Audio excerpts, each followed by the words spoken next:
Hello my dear students, welcome to Score Plus. जैसा कि आप जानते हैं, मैं हूं आपकी केमिस्ट्री की एजुकेटर राशि मैम और यहाँ हम साथ मिलकर डिस्कस करते हैं अपने केमिस्ट्री के कॉन्सेप्ट्स को।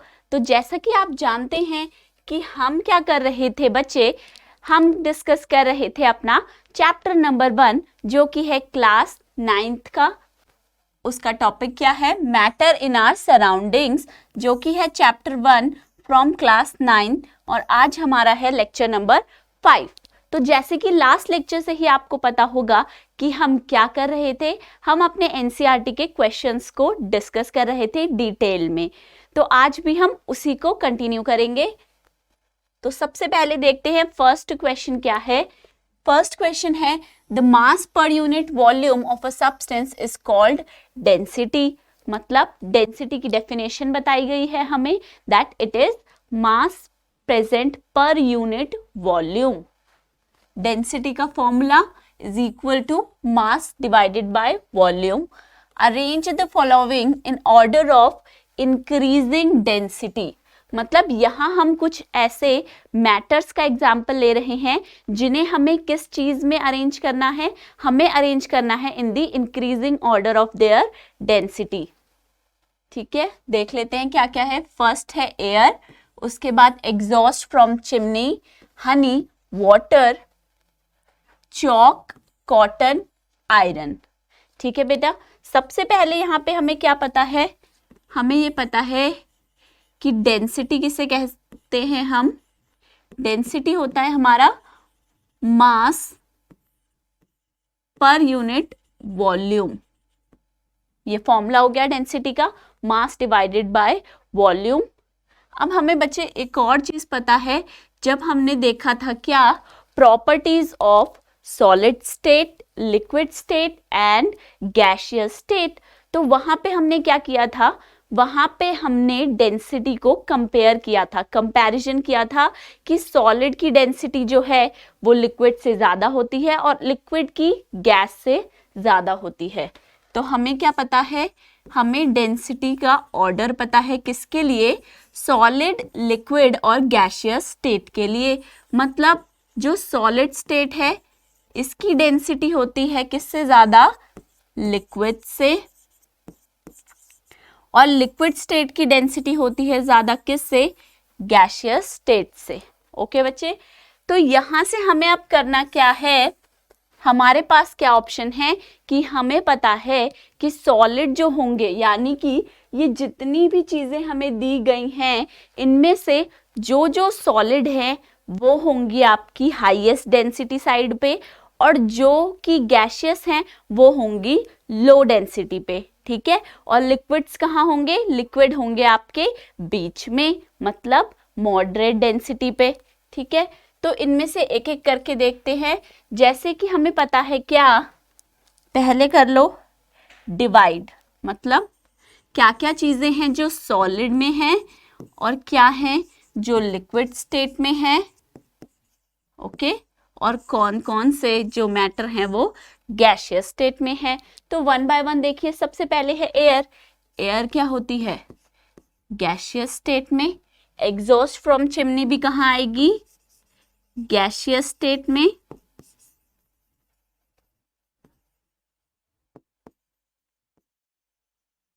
फिर है बच्चे हनी और वाटर। हनी और वाटर क्या होते हैं? दोनों लिक्विड स्टेट में प्रेजेंट होते हैं। हनी, वाटर। उसके बाद देखिए क्या है, चॉक, कॉटन एंड आयरन। ये तीनों हैं सॉलिड। चॉक, कॉटन और आयरन। ओके, अब देखिए हमें क्या करना है, इन्हें अरेंज करना है in the increasing order of the density. Density का ऑर्डर क्या होगा?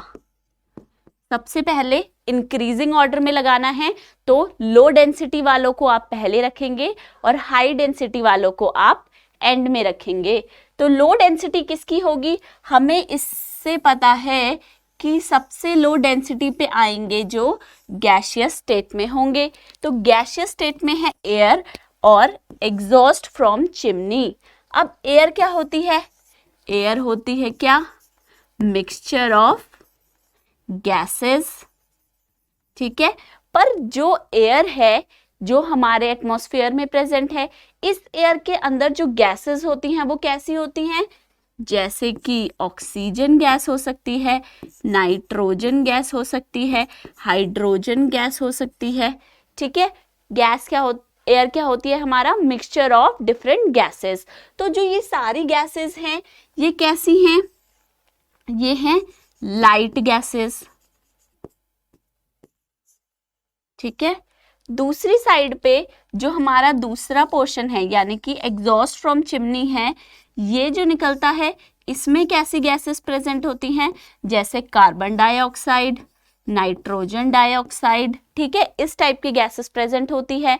तो ये कैसी गैसेस हैं बच्चे? ये है आपकी हैवी गैसेस, ठीक है। तो अगर आप कंपेयर करेंगे कि एयर और एग्जॉस्ट फ्रॉम चिमनी में से किसकी डेंसिटी है जो ज्यादा होगी, तो किसकी होगी बच्चे? जिसमें हैवी गैसेस इंक्लूड हो रही हैं, यानी कि एग्जॉस्ट फ्रॉम चिमनी। तो सबसे कम डेंसिटी हो जाती है किसकी? एयर की। तो सबसे पहले क्या आएगा? एयर। उसके बाद क्या आएगा आपका? इंक्रीजिंग का साइन लगा दो, एग्जॉस्ट फ्रॉम चिमनी, ठीक है। एयर के बाद आएगा एग्जॉस्ट फ्रॉम चिमनी, ठीक है। इसके बाद आ जाओ लिक्विड स्टेट पे। लिक्विड स्टेट जो है इसमें है हनी और वाटर। तो किसकी डेंसिटी ज्यादा होती है? हनी की डेंसिटी जो है वो वाटर से ज्यादा होती है, ठीक है। तो आप क्या लिखोगे? पहले वाटर देन हनी, ठीक है। उसके बाद सॉलिड पे आ जाइए, चॉक, कॉटन और आयरन, ठीक है। इसमें अगर आप देखोगे तो जो आयरन होगा इसकी डेंसिटी क्या होगी? सबसे ज्यादा होगी, क्योंकि स्ट्रॉन्ग भी होता है, अगर हम तोड़ेंगे तो इजीली नहीं टूटेगा। जबकि चॉक की क्या होगी? आयरन के कंपैरिजन में कम होगी। और जो कॉटन है इसकी डेंसिटी क्या होगी? इसकी सबसे कम होगी। तो आप क्या लिखोगे? हनी के बाद क्या आएगा? कॉटन, चॉक, और सबसे ज्यादा डेंसिटी किसकी होगी? आयरन की होगी, ठीक है। अब बच्चे यहाँ पे क्या होता है हमारा, ये सॉल्यूशन जब हम देकर आते हैं तो ये क्या हो जाता है? गलत हो जाता है, इनकरेक्ट हो जाता है। तो अब हमें ये देखना है कि ये ऑर्डर आखिरकार गलत क्यों है, इनकरेक्ट क्यों है। तो ये देखिए, जो यहाँ पे हमने ये कॉटन दिया है, ठीक है, जो ये कॉटन होता है, ये रुई जो हमारे घर में होती है, ये इतनी ज्यादा हल्की होती है क्योंकि क्या होता है, इसके अंदर प्रेजेंट होते हैं बहुत सारे पोर्स। पोर्स मतलब छेद, जो क्या करते हैं? एयर को ट्रैप कर लेते हैं अपने अंदर, ठीक है। इस वजह से ये जो कॉटन है ये बहुत ही ज्यादा लाइट हो जाती है, जिसकी वजह से क्या होता है, इसकी जो डेंसिटी है ना, ऑल्दो ये क्या है, ये कॉटन एक सॉलिड है, लेकिन इसकी डेंसिटी क्या हो जाएगी? लिक्विड से भी कम हो जाएगी, ठीक है। यानी कि अगर आप बोले कि हमारा करेक्ट ऑर्डर क्या होगा, तो वो चेंज हो जाएगा। करेक्ट ऑर्डर हो जाएगा क्या? कि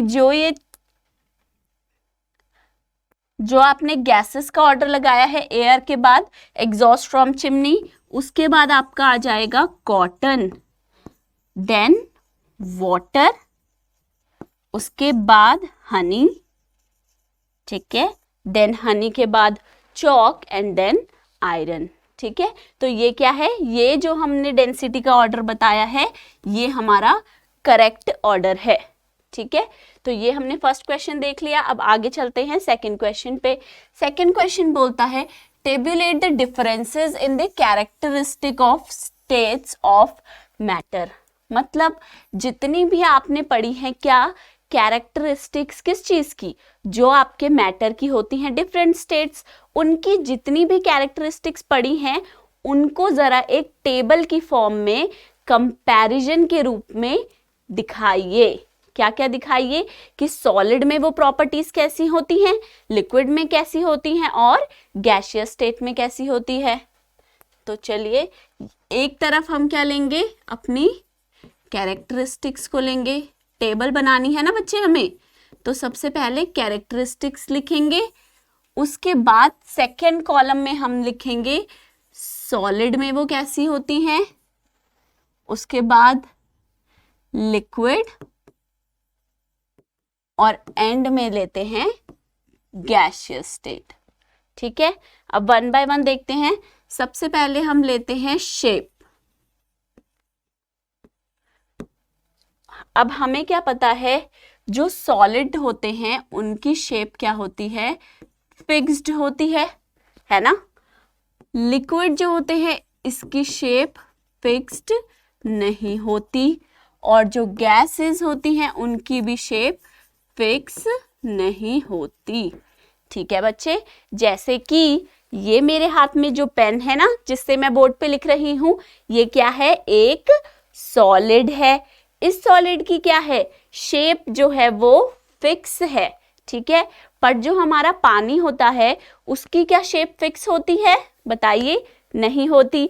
क्योंकि अगर आप उसे एक बड़े कंटेनर में रखेंगे तो वो उसी की शेप ले लेगा, अगर एक छोटे से ग्लास में रखेंगे तो वो उस ग्लास की शेप ले लेगा। यानी कि लिक्विड की जो शेप है वो फिक्स नहीं है। वो लिक्विड क्या करते हैं, वो जिस भी कंटेनर में जाते हैं उसी के रूप रंग में ढल जाते हैं। मतलब क्या हुआ कि लिक्विड्स क्या करते हैं, they acquire shape of the container. ठीक है, उसके बाद आते हैं गैसेस पे। जो ये हमारा रूम है, ठीक है, इसके अंदर क्या प्रेजेंट है, एयर प्रेजेंट है। वो एयर है एक example of gas state, right. तो अगर आप यही देखिए तो उस एयर की, उस हवा की कोई फिक्स्ड शेप नहीं होती। छोटे कमरे में डाल दो, बड़े कमरे में डाल दो, कहीं पे भी डाल दो। ठीक है, तो गैसेस के अंदर क्या होता है, उनकी शेप फिक्स नहीं होती। ठीक है, अब हम चलते हैं सेकंड पॉइंट पे। सेकंड पॉइंट हम ले लेते हैं क्या, वॉल्यूम। ठीक है, तो वॉल्यूम जो है, सॉलिड्स का वॉल्यूम क्या होता है, फिक्स्ड होता है। ठीक है, एक एग्जैक्ट वॉल्यूम होता है। उसी तरीके से लिक्विड का भी क्या होता है, वॉल्यूम जो है फिक्स होता है। लिक्विड्स अपनी शेप को तो चेंज कर सकते हैं कंटेनर के अकॉर्डिंग, लेकिन जो वाटर है वो उसका वॉल्यूम जो है वो हर कंटेनर में क्या रहेगा, सेम रहेगा। अगर आप 100 ml ऑफ वाटर लेंगे एक बड़े जग के अंदर, तो वॉल्यूम तो 100 ml रहेगा। फिर उसको लेके डाल दो एक छोटे ग्लास के अंदर, तब भी वॉल्यूम क्या रहेगा, 100 ml रहेगा। फिर उसे डाल दो एक बोल के अंदर, तब भी क्या रहेगा, वॉल्यूम तो 100 ml ही रहेगा। तो यानी कि वॉल्यूम जो है लिक्विड का वो फिक्स होता है। लेकिन ऐसा नहीं होता किसके साथ, गैसेस के साथ। गैसेस का जो वॉल्यूम होता है वो फिक्स नहीं होता। अब चलते हैं नेक्स्ट प्रॉपर्टी पे। थर्ड हम देखते हैं रिजिडिटी और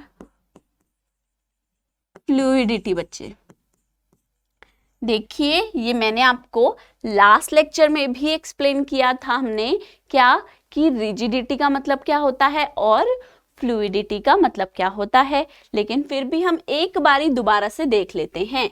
रिजिडिटी का मतलब होता है क्या बच्चे, इनफ्लेक्सिबिलिटी। इसका क्या मतलब हुआ, इसका मतलब ये हुआ कि कोई चीज जो है वो बिल्कुल भी फ्लेक्सिबल नहीं है। ऐसा कैसे, ऐसा इसलिए क्योंकि वो क्या करेगी, अगर आप कोई एक्सटर्नल फोर्स लगाओगे, जैसे कि मैं इस पेन को दबा रही हूँ लेकिन ये पेन जो है दब नहीं रहा है ना, मैं क्या कर रही हूँ, इस पे एक एक्सटर्नल फोर्स लगा रही हूँ, लेकिन ये क्या कर रहा है, उस फोर्स को अपोज कर रहा है। ठीक है, उस फोर्स की वजह से अपनी शेप को या अपने साइज को चेंज नहीं कर रहा। अगर मैं इसे मोड़ने की कोशिश करूंगी तो ये मुड़ेगा भी नहीं, है ना। तो इसीलिए हम क्या कहेंगे कि जो ये पेन है ये क्या है, ये रिजिड है। ठीक है, इसीलिए हम क्या कहते हैं, जो हमारे सॉलिड्स होते हैं वो क्या होते हैं, रिजिड होते हैं। लेकिन बच्चे वहीं दूसरी टर्म क्या आती है, फ्लूइडिटी। इसका मतलब क्या होता है, फ्लूइडिटी का मतलब होता है टेंडेंसी टू फ्लो। ठीक है, मतलब वो सब्सटेंसेस जो एक बहाव दिखाएंगे, मतलब वो फ्लो कर सकते हैं, बह सकते हैं, तो उनके अंदर क्या होगी, फ्लूइडिटी होगी। जैसे कि हवा है, हवा क्या करती है, बहती है ना। हम कहते हैं आज तेज हवा है, आज कम हवा है, तो हम कैसे महसूस करते हैं, उसके बहाव से, मतलब उसके अंदर क्या है, एक फ्लो है, फ्लूइडिटी है। इसी तरीके से जब नदियों में पानी बहता है, ठीक है, तो वो वाटर क्या कर रहा है, वो वाटर आपको फ्लूइडिटी शो कर रहा है। तो हम क्या कहते हैं, जहां हमारे सॉलिड तो होते हैं क्या, रिजिड, मतलब इनफ्लेक्सिबल, वही जो लिक्विड है ना, ये होते हैं फ्लूइड। यानी कि फ्लूइडिटी की प्रॉपर्टी को, यानी कि टेंडेंसी टू फ्लो शो करेंगे। ठीक है, वैसे ही हमारी गैसेस भी क्या होती हैं, गैसेस भी होती हैं फ्लूइड बच्चे। ठीक है, अब आगे चलते हैं नेक्स्ट प्रॉपर्टी के ऊपर। नेक्स्ट कैरेक्टरिस्टिक में हम देखते हैं क्या, स्पेस बिटवीन पार्टिकल्स। देखिए, जब हमने पढ़ा था मैटर क्या होता है, उसके बाद हमने ये भी पढ़ा था कि जितने भी मैटर होते हैं वो बने होते हैं टाइनी स्मॉल पार्टिकल्स से। ठीक है, अब क्योंकि वो टाइनी पार्टिकल्स से बने होते हैं तो ये पढ़ना जरूरी हुआ क्या, कि उन पार्टिकल्स की कैरेक्टरिस्टिक्स क्या होती हैं। जैसे कि हमने क्या देखा था, particles of matter continuously move, particles of matter attract each other, एक दूसरे को खींचते हैं अपनी तरफ। और थर्ड पॉइंट क्या देखा था, particles of matter have spaces between them, मतलब अगर दो पार्टिकल्स हैं किसी भी मैटर के तो इनके बीच में थोड़ी बहुत स्पेसेस प्रेजेंट होगी। फिर हमने बच्चे ये चीज देखी क्या, कि जो हमारी 3 स्टेट्स ऑफ मैटर है ना, मतलब सॉलिड, लिक्विड और गैस, इनके अंदर स्पेसेस बिटवीन द पार्टिकल्स होते हैं अलग अलग अमाउंट में प्रेजेंट। कैसे, आओ देखते हैं। जो हमारे सॉलिड होते हैं ये कैसे होते हैं, इसके अंदर पार्टिकल्स प्रेजेंट होते हैं बहुत ज्यादा पास पास, मतलब बिल्कुल एक दूसरे से चिपक चिपक के बैठे होते हैं सारे पार्टिकल्स। तो इसमें आप क्या कहोगे कि जो स्पेसेस बिटवीन पार्टिकल्स है वो है वेरी वेरी लेस, मतलब बहुत ही कम, इतना कम कि वो ना के बराबर ऑब्जर्वेबल है। ठीक है, फिर आ जाओ अपने लिक्विड्स के पास। तो लिक्विड के पार्टिकल्स जो हैं वो होते हैं हल्के फुल्के, थोड़े बहुत एक दूसरे से दूर दूर, मतलब आप कह सकते हो कि इनके बीच में स्पेस तो है पर बहुत लेस स्पेस है, थोड़ा बहुत स्पेस है। ठीक है, वही जो होते हैं क्या, गैसेस के पार्टिकल्स, वो रहते हैं बहुत ही ज्यादा दूर दूर एक दूसरे से। यानी कि क्या, स्पेसेस बिटवीन द पार्टिकल्स जो गैसेस में होता है वो होता है बहुत ही ज्यादा हाई। ठीक है, अब चलते हैं नेक्स्ट पॉइंट पे। नेक्स्ट हमें क्या देखना है, अब हमने देख लिया स्पेसेस बिटवीन पार्टिकल, अब हम देखते हैं inter particle forces. Inter particle force of attraction, मतलब क्या हुआ, मतलब ये हुआ बच्चे, इंटर पार्टिकल का क्या मतलब है, दो पार्टिकल्स के बीच में। ठीक है, फोर्स ऑफ अट्रैक्शन मतलब हमने देखा था पार्टिकल्स ऑफ मैटर क्या करते हैं, particles of matter attract each other, मतलब दो पार्टिकल्स अगर किसी मैटर के हैं तो वो एक दूसरे को अपनी तरफ खींचते हैं एक फोर्स से, यानी कि फोर्स ऑफ अट्रैक्शन से, ठीक है। बट वो फोर्स ऑफ अट्रैक्शन कहाँ अलग अलग हो जाता है, यानी कि कहीं पे स्ट्रॉन्ग है, कहीं पे वीक है, जब आपकी स्टेट्स ऑफ मैटर डिफरेंट हो जाती हैं। यानी कि सॉलिड के अंदर क्या होगा, देखो अभी हमने देखा क्या कि सॉलिड के जो पार्टिकल्स हैं वो एकदम बैठते हैं कैसे, एक दूसरे से चिपक चिपक के। यानी कि क्या पता चलेगा कि जो सॉलिड स्टेट है ना उसके पार्टिकल्स के बीच में बहुत ज्यादा प्यार है, यानी कि बहुत ज्यादा फोर्स ऑफ अट्रैक्शन है। तो आप कह सकते हो इन केस ऑफ सॉलिड जो आपका क्या है बच्चे, inter particles force of attraction है वो होगा हाई, ठीक है। बहुत ही ज्यादा प्यार है पार्टिकल्स का, कहाँ, आपस में, इसीलिए तो चिपक चिपक के बैठते हैं। आ जाओ लिक्विड पे, देखिए लिक्विड में भी फोर्स ऑफ अट्रैक्शन ठीक ठाक है, लेकिन सॉलिड के पार्टिकल्स के जैसे बहुत ज्यादा प्यार नहीं करते एक दूसरे को, ठीक है। थोड़ा थोड़ा हल्की फुल्की दूरी बनाए रखना पसंद करते हैं लिक्विड के पार्टिकल्स। तो आप कह सकते हो कि इनके बीच में जो फोर्स ऑफ अट्रैक्शन है वो है मॉडरेट। अब इस मॉडरेट का मतलब क्या होता है, मॉडरेट मतलब बीच में, ना तो हो ज्यादा हाई ना ज्यादा लो, तो बीच में है कहीं ना कहीं किसके, सॉलिड और गैसेस में जितना फोर्स ऑफ अट्रैक्शन होता है उसके बीच का फोर्स ऑफ अट्रैक्शन होता है कहाँ, लिक्विड्स के पार्टिकल्स के बीच में। तो आप बोल सकते हैं कि मॉडरेट फोर्स ऑफ अट्रैक्शन है, ठीक है। अब आइए गैसेस पे, देखो बच्चे हम तो पहले ही देख चुके हैं कि जो गैसेस के पार्टिकल्स हैं वो एक दूसरे को ज़्यादा पसंद नहीं करते, बहुत दूर दूर रहना ही अच्छा लगता है उन्हें। तो इससे क्या पता चलेगा, इससे आपको ये पता चला कि उनके बीच में बिल्कुल भी प्यार नहीं है, ठीक है, बिल्कुल प्यार मोहब्बत नहीं है आपस में, तभी तो दूर दूर रहना पसंद करते हैं। तो आप कहेंगे कि भाई जो इंटरमॉलिक्यूलर फोर्स ऑफ अट्रैक्शन है ना, कहाँ, इनके पार्टिकल्स के बीच में, ठीक है। जो क्या है बच्चे, आप बोलोगे जो inter particle force of attraction है, दो पार्टिकल्स के बीच का फोर्स है, अट्रैक्टिव फोर्स है एक दूसरे को अपनी तरफ खींचने के लिए, वो गैसेस के पार्टिकल्स में कैसा होता है, वीक होता है, बहुत ज्यादा कमजोर होता है, ठीक है, दूर दूर रहना ही पसंद करते हैं ये। अब आइए नेक्स्ट प्रॉपर्टी पे चलते हैं, तो वो क्या होगी, वो हम देखते हैं क्या, काइनेटिक एनर्जी ऑफ पार्टिकल्स। अब देखो हमें ये पता है क्या, हमें ये पता है सॉलिड के पार्टिकल्स जो है ना वो साथ में चिपक चिपक के रहते हैं, उनके बीच में जो है स्पेसेस नहीं है बिल्कुल भी, और जो फोर्स ऑफ अट्रैक्शन है यानी कि एक दूसरे को पकड़ के रखने की जो कैपेबिलिटी है ना इनकी, वो बहुत ज्यादा है। सबने एक दूसरे का हाथ कस की पकड़ा हुआ है, किन्होंने, सॉलिड के पार्टिकल्स ने।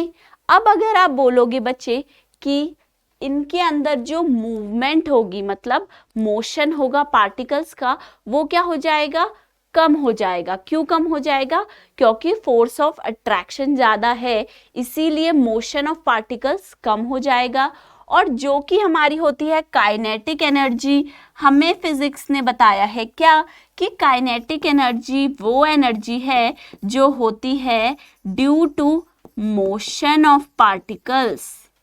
मतलब भाई आपके पार्टिकल्स जो हैं जब वो मूव करेंगे, जब वो मोशन करेंगे, तब जो एनर्जी होगी वो क्या कहलाएगी, काइनेटिक एनर्जी। अब आप क्या देखोगे, क्योंकि सॉलिड के पार्टिकल्स के अंदर मोशन है कम, मतलब हल्का फुल्का तो हिल सकते हैं अपनी जगह पे बैठे बैठे, लेकिन चेन तोड़ के बाहर नहीं जा सकते, ठीक है। तो इसीलिए क्या हो जाएगा, जो इनकी काइनेटिक एनर्जी है ना वो हो जाती है लो, क्योंकि मोशन ही कम है तो काइनेटिक एनर्जी भी कम होगी। अब लिक्विड के केस में क्या है, क्योंकि फोर्स ऑफ अट्रैक्शन मॉडरेट है तो पार्टिकल्स जो हैं वो थोड़ा बहुत मूवमेंट कर सकते हैं, मोशन करते हैं। तो इसीलिए काइनेटिक एनर्जी भी इनमें कैसी होती है, मॉडरेट, मतलब बहुत ज़्यादा हाई भी नहीं और बहुत ज़्यादा कम भी नहीं। अब गैशियस पे आ जाइए। गैशियस पार्टिकल हमें पता है कि जो दो पार्टिकल हैं वो दूर दूर रहते हैं और ज़्यादा इनके बीच में फोर्स ऑफ अट्रैक्शन जो है वो भी प्रेजेंट नहीं है। तो ये क्या करते हैं, ये रैंडमली इधर उधर भागते रहते हैं। इनका मोशन होता है कॉन्टिन्यूअस मोशन और बहुत ही ज़्यादा, ठीक है, फास्ट मोशन करते हैं। फास्ट मूविंग पार्टिकल्स होते हैं किसके, फास्ट मूविंग पार्टिकल्स होते हैं गैस के।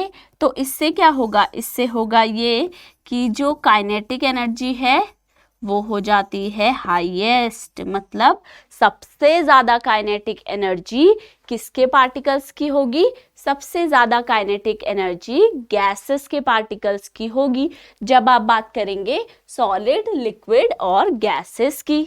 ठीक है, तो ये क्या हमने देखा, हमने टेब्यूलेट किया, मतलब हमने एक टेबल बनाई जिसमें हमने क्या किया, डिफरेंसेस बताए हैं इन दी कैरेक्टरिस्टिक्स स्टेट ऑफ मैटर, मतलब सॉलिड, लिक्विड और गैस के बीच में जो ये सारी कैरेक्टरिस्टिक्स हैं इनमें क्या डिफरेंस है वो हमने बता दिया। तो ये हमारा हो गया सेकंड का सॉल्यूशन ए पार्ट का।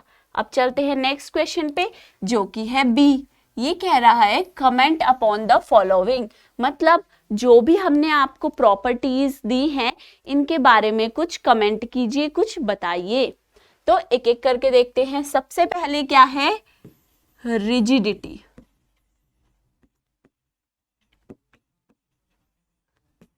ठीक है, तो रिजिडिटी क्या होती है, जैसे अभी हमने शॉर्ट में बताया कि रिजिडिटी का मतलब ले सकते हो आप किससे, इनफ्लेक्सिबिलिटी से, मतलब ज्यादा फ्लेक्सिबल नहीं है।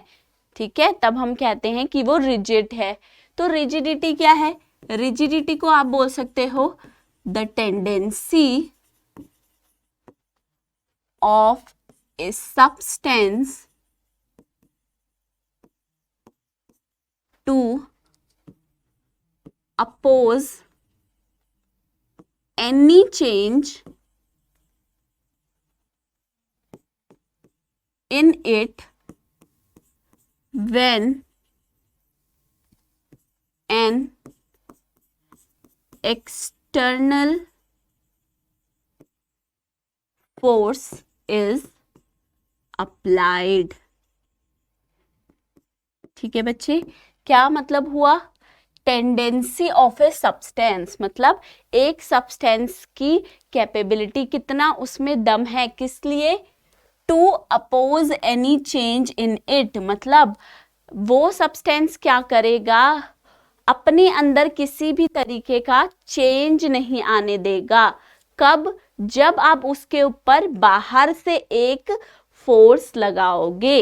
ठीक है, जैसे मैंने आपको इसी से ही बताया था पेन के एग्जाम्पल से, अगर मैं इस पे फोर्स लगाऊं और इसे नीचे की तरफ फोर्स से दबाऊं या फिर ऊपर की तरफ दबाऊं या मैंने ऐसे करके दबाने की कोशिश करूं, कंप्रेस करने की कोशिश करूं, तब क्या हो रहा है बच्चे, पेन तो ऐसे का ऐसा ही है, मतलब ये अपोज कर रहा है। किस चीज को अपोज कर रहा है, एनी चेंज इन इट, मतलब अपने अंदर ना किसी भी तरीके का बदलाव नहीं आने देगा। कब, जब मैं क्या कर रही हूं, इसके ऊपर एक बाहर से फोर्स लगा रही हूं।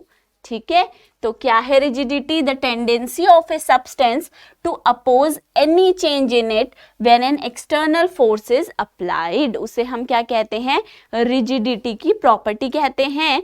और ऐसे जितने भी सब्सटेंसेस होंगे हम उन्हें क्या कहेंगे, वो कैसे हैं बच्चे, वो रिजिड इन नेचर हैं।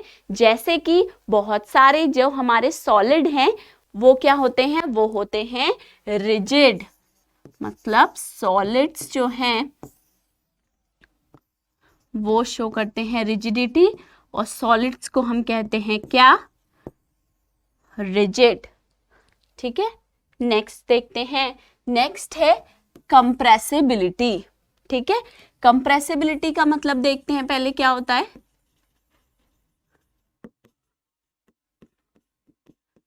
कंप्रेसिबिलिटी, ठीक है, कंप्रेसिबिलिटी क्या बोल सकते हो आप, the ability of a substance to change its volume when external pressure is applied। अब इसका मतलब क्या हुआ, कंप्रेसिबिलिटी का मतलब है कि वो टेंडेंसी या एबिलिटी एक सब्सटेंस की कि वो क्या करे, अपने वॉल्यूम को चेंज करे। कब, जब आप उस पे एक एक्सटर्नल प्रेशर लगा रहे हो। मतलब आपने बाहर से एक प्रेशर अप्लाई करना है अपने सब्सटेंस पे यानी कि मैटर पे, और वो क्या करे, जो उसका वॉल्यूम था उसे चेंज होने दे, मतलब चेंज कर दे, तब आप क्या कहोगे कि वो कंप्रेसिबल है। ठीक है, अब देखते हैं जो हमारे सॉलिड्स होते हैं, हमें पता है उसके अंदर क्या होता है, स्पेसेस बिटवीन पार्टिकल्स जो है हमारे इन केस ऑफ सॉलिड वो बहुत कम है, यानी कि सारे पार्टिकल्स एक दूसरे से काफी चिपक के बैठे हैं पहले से ही। अब अगर आप प्रेशर अप्लाई करोगे, मतलब इस सॉलिड को आपने डाला कंटेनर के अंदर और आप एक पिस्टन के थ्रू इसके ऊपर प्रेशर लगा रहे हो, ठीक है, तब क्या होगा बच्चे, क्योंकि जो पार्टिकल्स हैं उनके बीच में कोई स्पेस नहीं है, राइट, वो तो पहले से ही काफी चिपक चिपक के बैठे हैं। उस केस में क्या होगा कि ये अपने वॉल्यूम को चेंज नहीं करेगा, मतलब नो वॉल्यूम चेंज होगा। किस केस में बच्चे, सॉलिड के केस में। तो इसीलिए आप क्या कह दोगे कि सॉलिड कैसे होते हैं, they are not compressible. Solid को आप कंप्रेस नहीं कर सकते, किनको, सॉलिड्स को। अब देखते हैं लिक्विड और गैसेस के लिए। लिक्विड के केसेस में क्या होता है, पार्टिकल्स जो हैं उनके बीच में थोड़ी बहुत स्पेस तो होती है, ठीक है, they have little bit of space between the particles. अब क्योंकि थोड़ी बहुत स्पेस तो है, तब क्या होगा, जैसे ही आप प्रेशर लगाएंगे, आप क्या कर रहे हो, आप इस पे प्रेशर लगा रहे हो।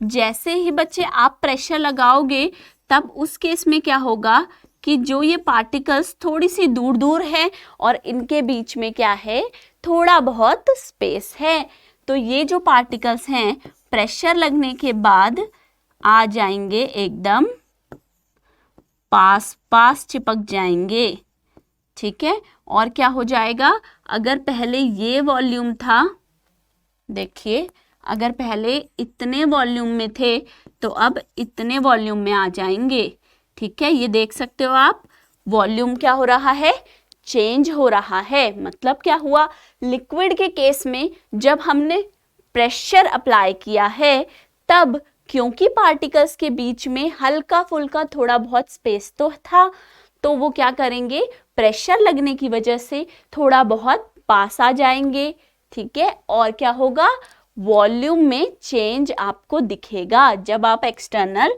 प्रेशर लगाओगे तब क्या होगा, चेंज इन वॉल्यूम होगा, ठीक है।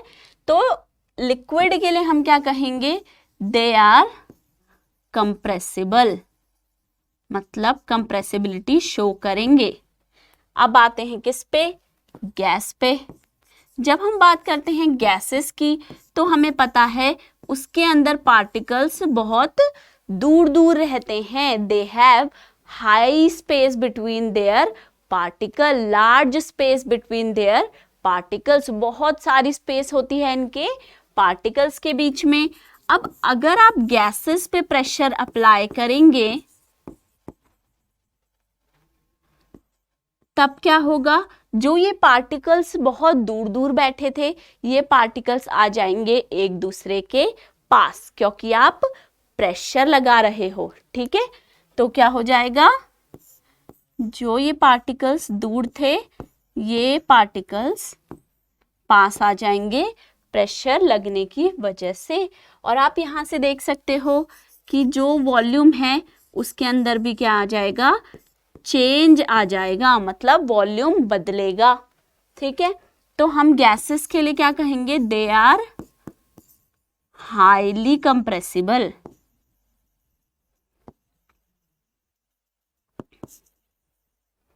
ठीक है, अब ये क्या हमने पढ़ा कि जो कंप्रेसिबिलिटी होती है यानी कि एक टेंडेंसी ये हमने देखा कि जो कंप्रेसिबिलिटी की प्रॉपर्टी है वो क्या है, वो है tendency to bring a change in the volume. पर वो चेंज इन वॉल्यूम कब आएगा, ऐसे ही तो नहीं आ जाएगा अपने आप। कब आएगा, जब आप एक एक्सटर्नल प्रेशर अप्लाई करोगे तब चेंज इन वॉल्यूम आएगा, तो हम उसे कहते हैं कंप्रेसिबिलिटी। ठीक है, जो कि सॉलिड हैं दे आर नॉन कंप्रेसिबल, वो बिल्कुल भी कंप्रेस नहीं होते, जबकि लिक्विड जो हैं वो कंप्रेसिबिलिटी शो करते हैं लेकिन थोड़ी बहुत, they are little bit compressible. लेकिन क्योंकि जो गैसेस है ना उसके अंदर पार्टिकल्स कैसे रहते हैं, बहुत ज़्यादा दूरी पे रहते हैं, दूर दूर रहते हैं, तो इसीलिए गैसेस हो जाती हैं क्या, हाईली कंप्रेसिबल। ठीक है, नेक्स्ट पे चले। नेक्स्ट है हमारी किस चीज़ की प्रॉपर्टी, फ्लूइडिटी की। ठीक है, ये हमने पहले भी देख लिया। फ्लूइडिटी किसे कहते हैं हम, फ्लूइडिटी बच्चे हमारी होती है the tendency of a substance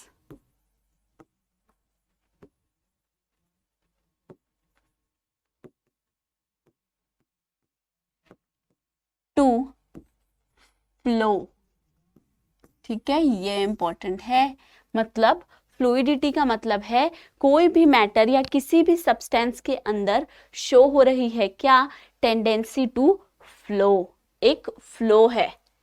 अब इसके अंदर हमें क्या पता है, जो हमारे सॉलिड्स होते हैं ये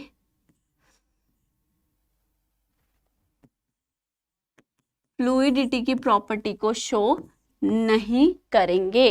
क्यों नहीं करेंगे, क्योंकि जो पार्टिकल्स हैं किस केस में, सॉलिड के केस में, वो इतनी ज्यादा पास हैं कि उनके बीच में स्पेस नहीं है, और जो फोर्स ऑफ अट्रैक्शन है वो क्या है, हाई है। अब वो फोर्स ऑफ अट्रैक्शन हाई होने की वजह से जो पार्टिकल्स हैं वो अपनी जगह से हिल ही नहीं पाते। जब पार्टिकल्स जो हैं वो अपनी जगह छोड़ के कहीं और जा ही नहीं पाएंगे, मतलब अपनी जगह से हिल ही नहीं पाएंगे, तो वो फ्लूइडिटी शो नहीं कर पाएंगे। क्योंकि बच्चे फ्लूइडिटी को हमने क्या बोला, the tendency of a substance to flow. तो इसका मतलब क्या है, फ्लो, टेंडेंसी किस चीज की, फ्लो करने की। कोई चीज बच्चे तभी तो फ्लो करेगी अगर उसके पार्टिकल्स जो हैं वो कॉन्टिन्यूसली मूव करेंगे, वो पार्टिकल्स फ्लो करेंगे। ठीक है, पर सॉलिड के केसेस में ऐसा नहीं होता, इसीलिए सॉलिड जो हैं वो फ्लूइड में नहीं आते, वो किस में आते हैं, रिजिड सब्सटेंसेस में आते हैं, वो रिजिडिटी शो करते हैं बल्कि फ्लूइडिटी शो नहीं करते। अब आते हैं किस पे, लिक्विड पे। लिक्विड के अंदर क्या है, पार्टिकल्स रहते हैं थोड़ा डिस्टेंस मेंटेन करके, थोड़े बहुत दूर दूर, और जो फोर्स है हमारा यानी कि force of attraction between particles वो भी ज्यादा हाई नहीं होता, क्या होता है, मॉडरेट होता है। तो इसीलिए जो ये पार्टिकल्स हैं ये अपनी जगह छोड़ के हिलडुल पाते हैं, मतलब मूव कर पाते हैं। किसके पार्टिकल्स? लिक्विड के पार्टिकल्स। इसीलिए लिक्विड के केस में क्या होता है कि लिक्विड फ्लो कर सकते हैं। Liquid can have the tendency to flow. अगर टेंडेंसी टू फ्लो है तो यानी कि फ्लूइडिटी शो करेंगे। कौन शो करेंगे? लिक्विड करेंगे। और इसीलिए हम जो है क्या कह देते हैं कई बार कि जो लिक्विड है वो क्या होते हैं? हमारे फ्लूइड होते हैं। ठीक है, क्यों कहते हैं फ्लूइड होते हैं? क्योंकि ये फ्लूइडिटी को शो करते हैं, इसलिए। ठीक है, अब देखिए अगर एग्जाम्पल लें तो वाटर इज इजी एग्जाम्पल है। ठीक है, अगर आप पानी गिराते हो टेबल पे तो वो बहता है ना, वो फ्लो करता है। इसका मतलब क्या है कि वो पानी जो है वो फ्लूइडिटी को शो कर रहा है। गैसेस पे आ जाते हैं, तो जो गैस स्टेट में पार्टिकल्स हैं वो तो लिक्विड से भी बहुत ज़्यादा दूर दूर रहते हैं और क्या करते हैं? रैंडम मोशन करते हैं, लगातार दौड़ते भागते रहते हैं। ठीक है, रैंडम मोशन करते रहते हैं। किसके पार्टिकल? गैसेस के पार्टिकल्स। और जो इनका फोर्स ऑफ अट्रैक्शन होता है बिटवीन पार्टिकल्स, वो कैसा होता है? वीक होता है। ठीक है, इसी वजह से क्या हो जाएगा, आपका जो गैस के अंदर पार्टिकल्स होंगे उनके अंदर भी क्या होगी? फ्लूइडिटी शो होगी। क्या करेंगे गैस के पार्टिकल्स? फ्लो करेंगे। इसीलिए हम सिर्फ लिक्विड को नहीं बल्कि लिक्विड के साथ साथ गैसेस को भी कहते हैं कि वो फ्लूइड होती हैं, क्योंकि लिक्विड और गैसेस दोनों ही क्या शो करती हैं? फ्लूइडिटी शो करती है। दोनों के पास होती है tendency to flow.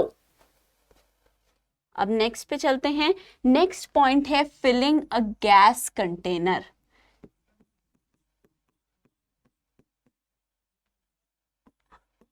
Filling a gas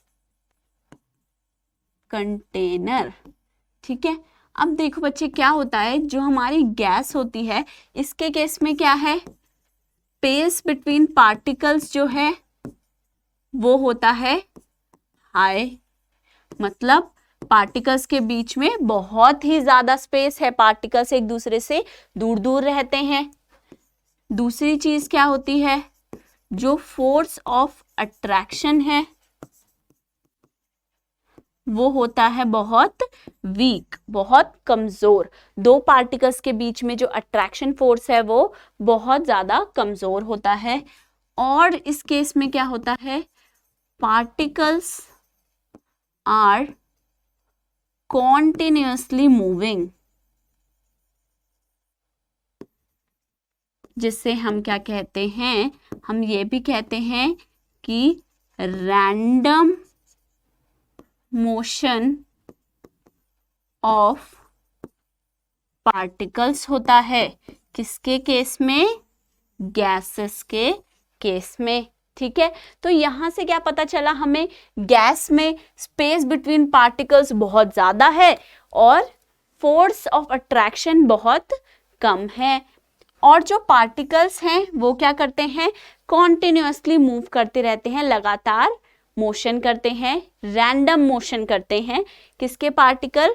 gas के पार्टिकल्स। तो इस वजह से क्या होता है, जो भी कंटेनर में आप गैस को डालोगे वो क्या करेगा?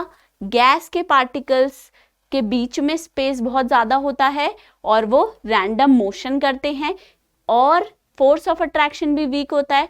तो आप जिस भी कंटेनर में इसे डालोगे ये क्या करेंगे? कंप्लीटली उसे फिल कर देंगे।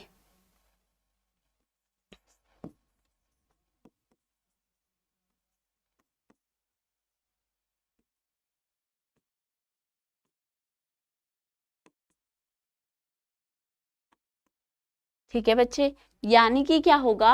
फिलिंग अ गैस कंटेनर, जब भी आप किसी कंटेनर के अंदर गैस को डालोगे तो जो गैस पार्टिकल है वो करेंगे शो रैंडम मोशन, और उस रैंडम मोशन की वजह से वो किसी भी कंटेनर को कर देते हैं कंप्लीटली फिल, पूरी तरीके से उसे भर देंगे। नेक्स्ट पे चलते हैं। नेक्स्ट है शेप।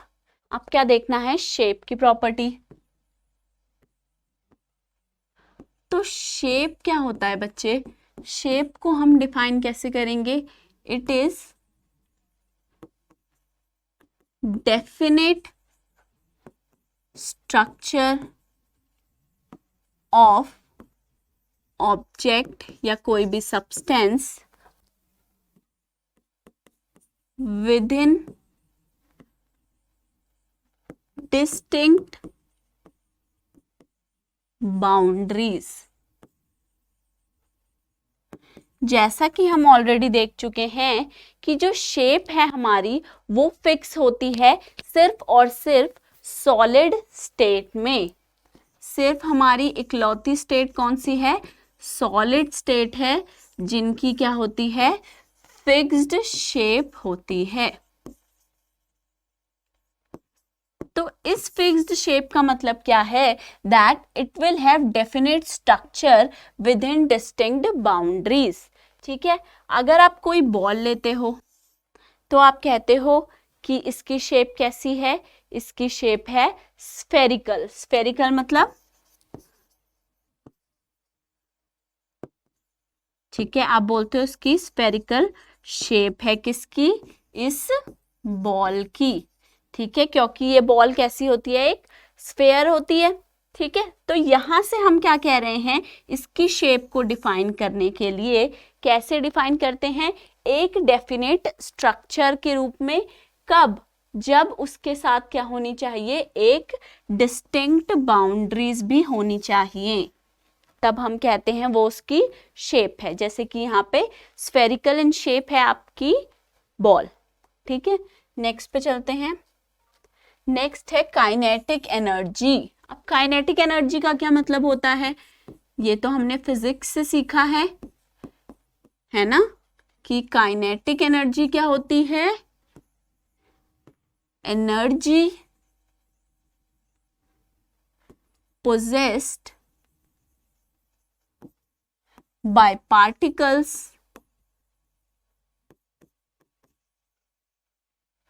due to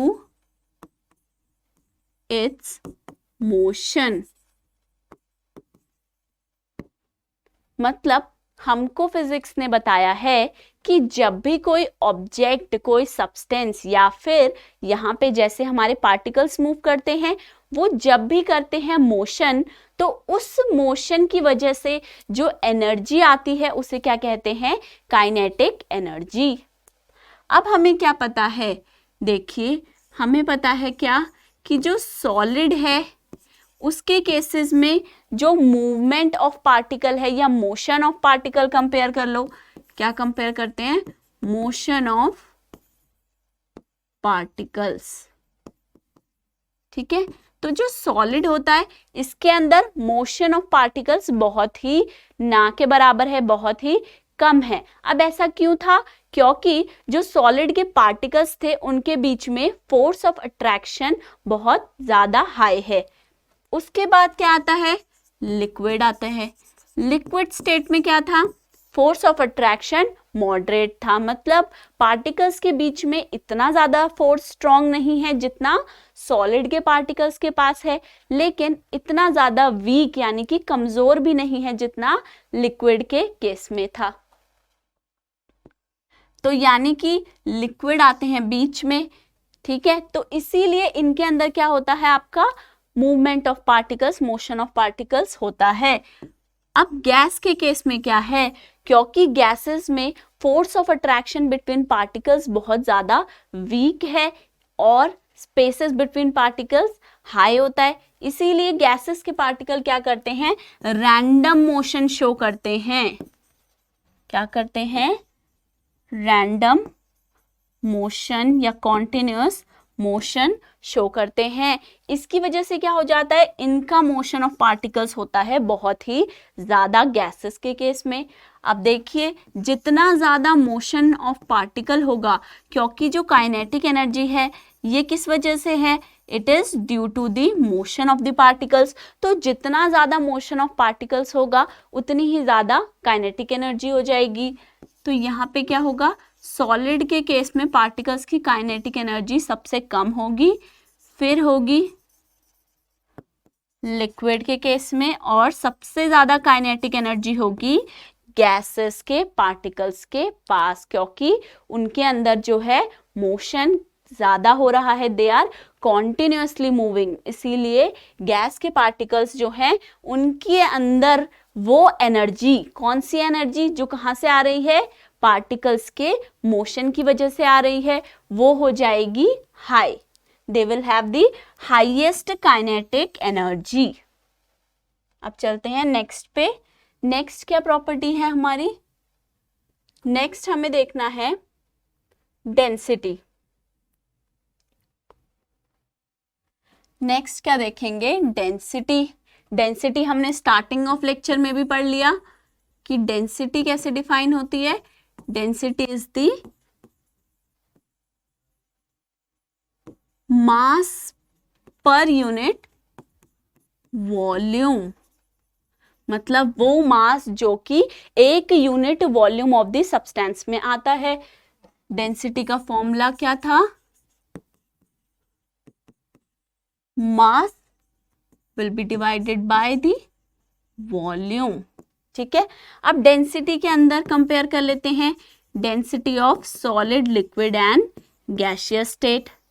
डेंसिटी जो है, जो हमारे सॉलिड होते हैं इनके अंदर क्या होती है, हाई होती है, देन लिक्विड्स और देन गैस। ठीक है बच्चे, क्योंकि सॉलिड के अंदर स्पेसेस बिटवीन पार्टिकल्स कम हैं, तो पार्टिकल्स एक दूसरे के काफी पास हैं। इस वजह से जो यूनिट वॉल्यूम, यानी कि पर यूनिट वॉल्यूम के अंदर जो मास आएगा वो ज्यादा होने की वजह से सॉलिड जो है इनकी डेंसिटी सबसे ज्यादा हो जाएगी, देन आपके लिक्विड की और देन गैसेस की, क्योंकि गैसेस के अंदर स्पेसेस बिटवीन पार्टिकल बहुत ज्यादा है, पार्टिकल्स दूर दूर रहते हैं, तो पर यूनिट वॉल्यूम के अंदर आने वाले पार्टिकल्स कम हो जाएंगे, मास कम हो जाएगा उनका, तो डेंसिटी उसकी कम हो जाएगी। किस केस में, गैसेस के केस में। नेक्स्ट पे चलते हैं, a gas completely फिल्स the vessel in which it is kept.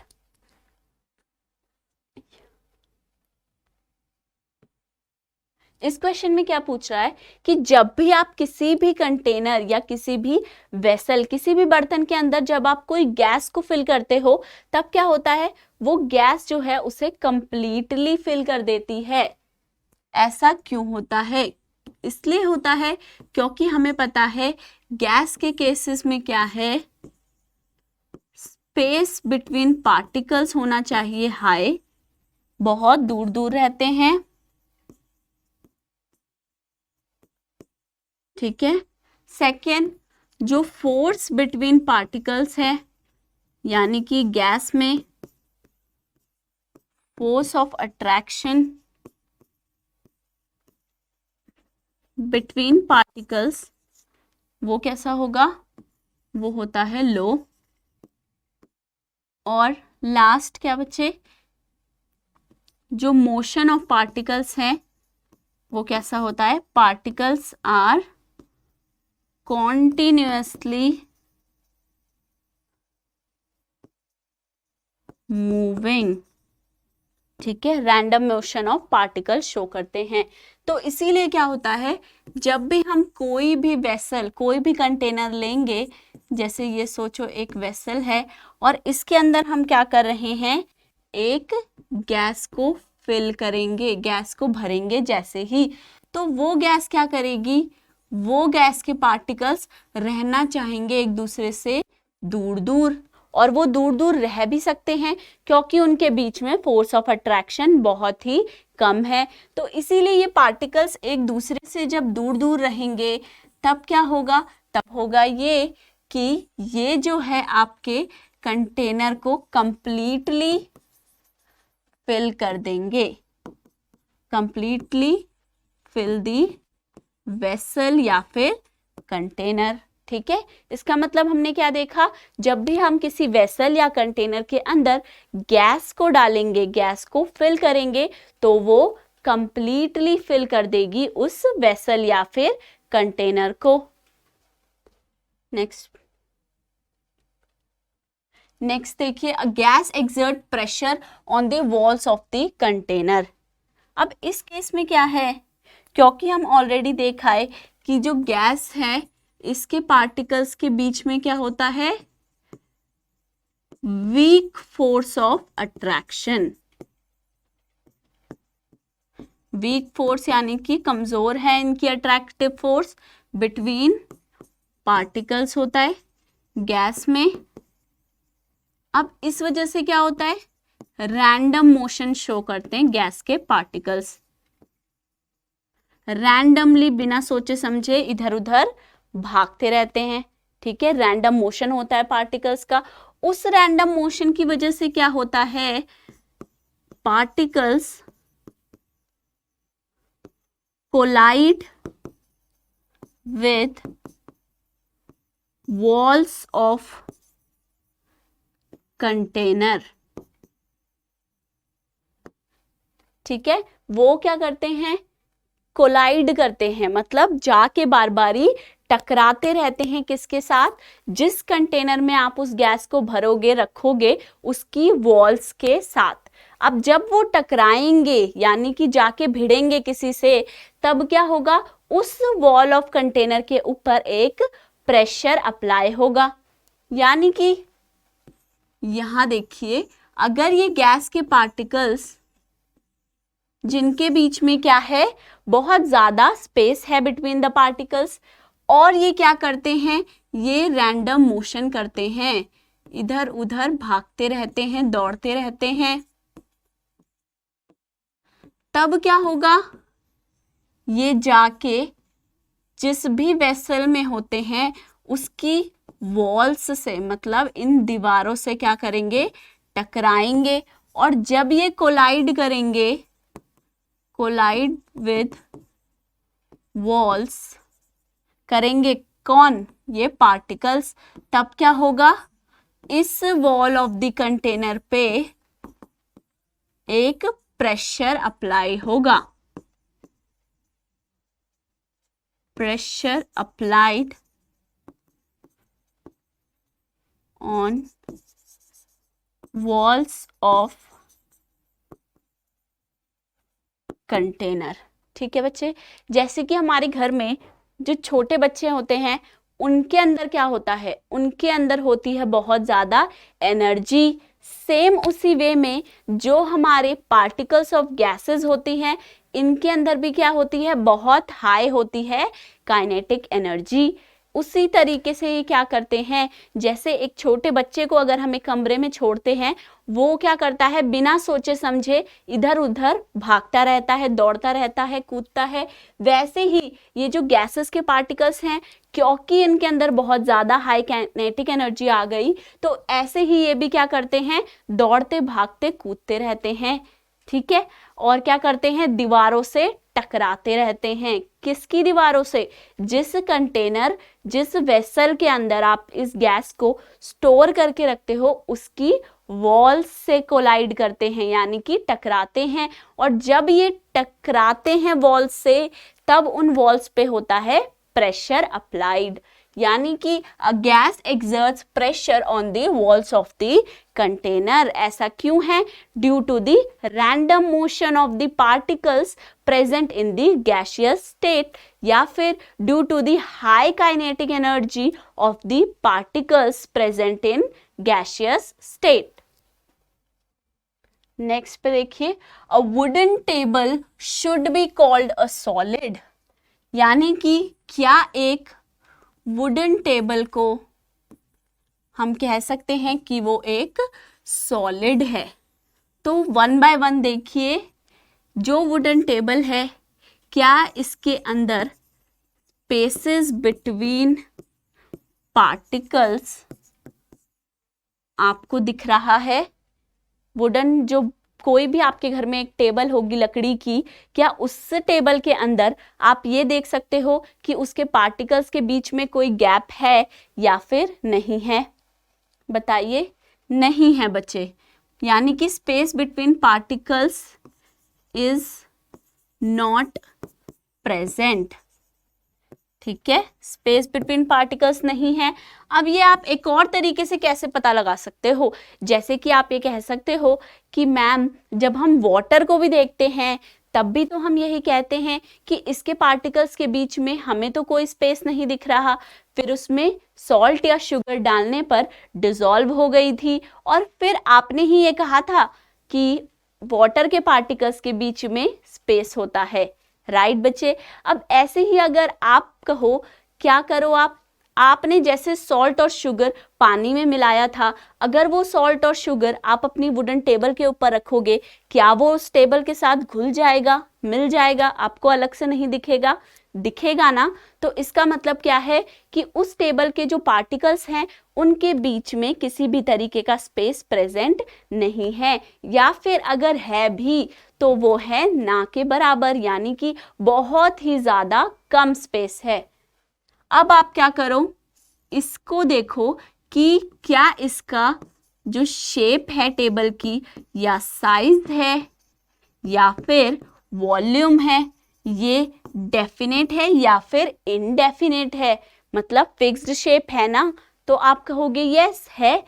Table जो हमारा वुडन टेबल है, इसकी शेप, साइज और वॉल्यूम तो फिक्स्ड है। ठीक है, अब हम क्या देखते हैं? अब हम देखते हैं कंप्रेसिबिलिटी। जो आपकी वुडन टेबल है, इस पर जरा फोर्स लगाइए, जरा एक्सटर्नल फोर्स लगा के देखिए, क्या ये अपने वॉल्यूम को चेंज करेगी? जरा दबाइए, ऊपर से, नीचे से, साइड से, क्या ये दब जाएगी, छोटी हो जाएगी? ऐसा तो नहीं हुआ, यानी कि ये जो है कंप्रेसिबल नहीं है, यानी कि वुडन टेबल कंप्रेसिबिलिटी शो नहीं करती, नॉट कंप्रेसिबल। ठीक है, अब हम देखते हैं लास्ट फैक्टर, यानी कि रिजिडिटी। क्या ये रिजिड है या नहीं है? रिजिडिटी का मतलब हमने क्या समझा था? Tendency to oppose change in its shape when external force is applied. जब आप एक्सटर्नल फोर्स अप्लाई करोगे तो वो जो आपकी वुडन टेबल है उसके अंदर किसी भी तरीके का चेंज नहीं आने वाला। अब आप ये मत सोचिएगा कि अगर आप एक हैमर लेके उसे तोड़ोगे तो वो टूट जाएगी, यानी कि उसका शेप और साइज चेंज हो गया, तो हम उसे सॉलिड नहीं कह सकते। लेकिन बच्चे उस केस में क्या हुआ? उस केस में आपका जो सॉलिड था उसने फ्लेक्सिबिलिटी शो नहीं करी, बल्कि उसके पार्टिकल्स ब्रेक हो गए, वो टूट ही गया। ठीक है, तो यानी कि रिजिड है। तो आप क्या बोल सकते हो? Wooden table is rigid. अब अगर आप ध्यान दो इन सारी की सारी चीजों पे, यानी कि fixed shape, size, volume, spaces between particle is very low, ठीक है, कंप्रेसिबल नहीं है, रिजिड है, अगर इन सब चीजों को हम देखेंगे तो हम ओवरऑल क्या कहेंगे कि ये सभी जो कैरेक्टरिस्टिक्स हैं ये किसकी है बच्चे? ये है सॉलिड्स की। तो अल्टीमेटली एट द एंड हम क्या कहेंगे कि जो वुडन टेबल है वो क्या है? एक सॉलिड है। अ wooden table should be called a solid. हमें उसे क्या कहना चाहिए? एक सॉलिड कहना चाहिए। नेक्स्ट क्वेश्चन पे चलते हैं।